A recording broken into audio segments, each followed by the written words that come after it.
Be sure to read and follow the safety guidelines to protect your computer from potential damage and ensure your personal safety. For more information about safety guidelines, see the owner's manual at dell.com/support. Before you begin, turn off the computer and disconnect all the attached peripherals. Before proceeding, ensure your computer is in service mode.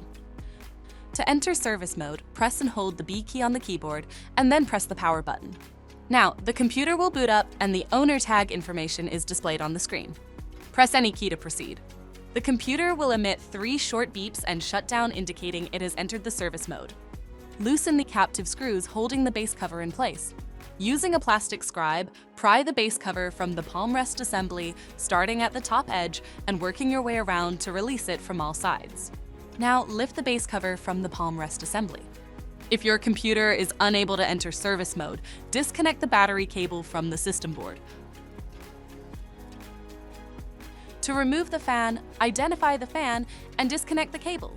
Remove the 2 screws and lift the fan out of the system. To reinstall the fan, place it back in the system. Tighten the 2 screws and reconnect the cable to secure it. If the battery cable was disconnected earlier, make sure to reconnect it to the system board. Next, align the base cover with the palm rest assembly and gently place it into position. Tighten all required screws to secure the base cover in place.